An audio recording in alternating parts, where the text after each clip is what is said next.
Now, I think basically everybody's heard about simping. They know what it is. Oftentimes is categorized as just any man being nice to any woman for any possible reason. But, that's the way internet memes work. Uh, really, it's, of course, for men who go too far, give money and all these types of things. That's when women can simp too. It's just not very common. Well, I've got an interesting story for you today. The OF bribed Meta to put thousands of actresses, we'll say, on a watch list, suits claim. Yes, you heard that right. So, here's the original story. Throughout the lockdown, OF took over the online entertainment world to become a $1 billion top dog. Projected to earn 5 times more net revenue in 2022 than in 2020.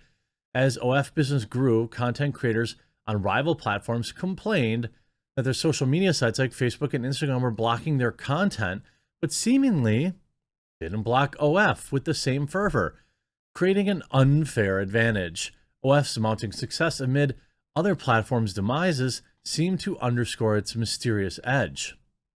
As the entertainers outside of OF content stream looked for answers to their declining revenue, they realized that Meta had not only targeted their accounts to be banned for posting supposedly spicy content, but seemingly also for Terry activity.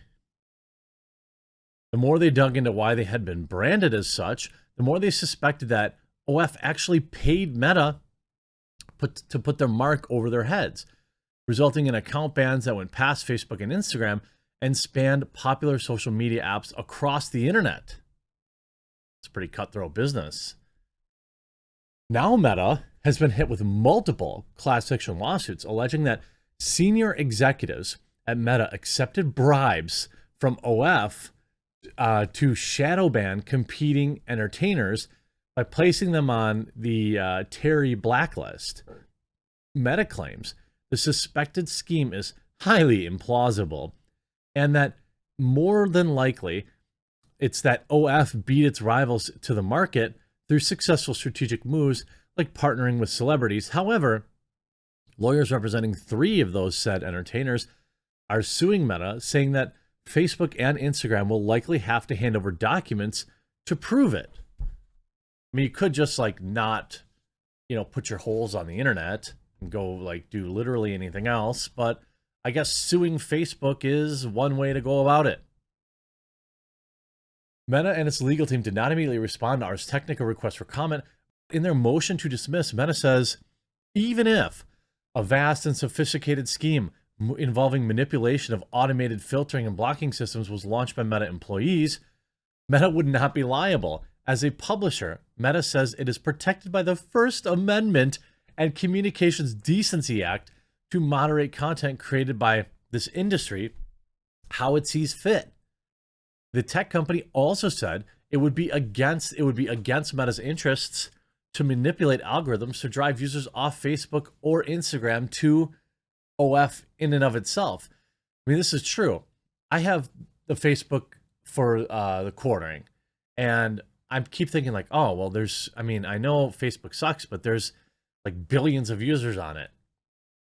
I just have my editor posting, I have my website, thequartering.com, where there are articles every day, and my editor posts the articles to Facebook, and even though my page has 5,000 followers, it gets no interaction because they're links off-site. If I put the entire article on Facebook as a post, it does much better. This is because Facebook doesn't want people leaving their site, obviously. Phoenix International Limited owns OF and filed a motion to dismiss, claiming that the lawsuit had no merits and that OF has the same protected rights as publisher Meta. Neither Phoenix nor its legal team immediately responded to Ars Technica. Now, there's been an update, though.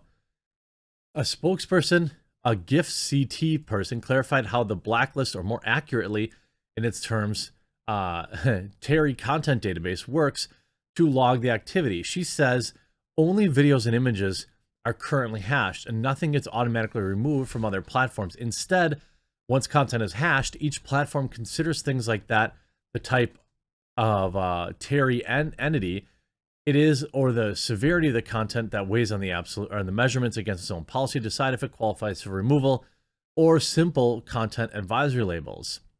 The spokesperson also noted that Instagram accounts were not hashed, only Instagram images and videos, and there's no blacklist of users, although GIFCT analyzes who produces the content organization hashes.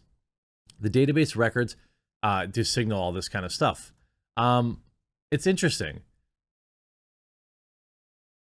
I mean, I suppose anybody can get got. There's, maybe some lonely meta engineer. I mean, I can't exactly say how much money it would take, to somebody to like put that line of code in, but I imagine there's a number. Almost certainly there's a number. And most people understand if, you were to take it. I think it's pretty hilarious. I mean, of course it's plausible. Anything's plausible. I would argue that it seems unlikely, but this says OF bribed Meta to put thousands on a watch list. Suit claims. Now, it's just a suit, a lawsuit. So it doesn't mean it's correct. But it's interesting how basically that one website rose to the top and crushed everybody else. Now, the fact that I don't know how one would determine if they were on said watch list, I imagine. And also, by the way, I assume, I've never actually paid for any images on these sites, because why would I? I assume that not all content is like spicy, right? Law firm Milberg, Coleman, Bryson, Phillips, Grossman is representing the plaintiffs in suits filed against Meta and OF. The lawyer claims they have acquired a list of more than 21,000 Instagram accounts that they say were unfairly tagged as potential Terrys. Previously unreported, California Superior Court's filings show. In a statement to the Post, Milberg partner David Azar called on Meta and GIFCT to open up their records to help figure out whether the clients or their content are indeed on any databases intended for them and how to get them off. In a statement to the Post, OF said, "We are aware that these cases have been filed. We are not aware of any evidence which supports these claims." It seems like such a wild claim to make with no evidence whatsoever. I mean, I could tell you this. You could see, GIFCT was formed by Meta, Microsoft, Twitter, and Google back in 2017, a joint effort to stop the spread of, terrible videos.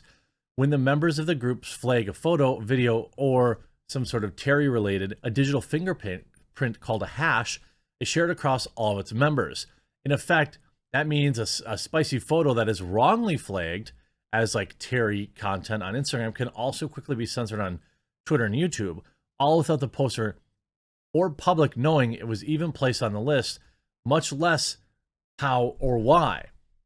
Due to the proliferation of this database, any mistaken classifications of a video, picture, or post as this type of content echoes across social media, undermining users' rights to free expression on several platforms at once. You think that you have rights to free expression on Twitter, on social media? That's hilarious.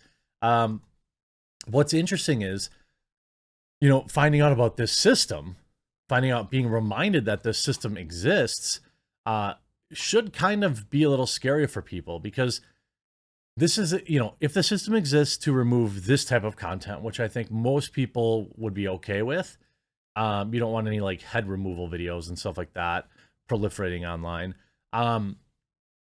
But literally nothing stops them from tagging, I don't know, your tweets, your Twitter account, your pictures as this type of content, and they can enact the ban, essentially internet wide, with a single entry in some sort of piece of software. That should scare people. And once again, the prawn industry is at the forefront of fighting for our free speech. So, if this is true, they have my absolute support, and it'll be interesting to see what if anything, is revealed in these court documents. I hope you enjoyed this video. I hope you have a wonderful day. If you did enjoy it, please make sure you subscribe down below, and we'll talk to you again real soon.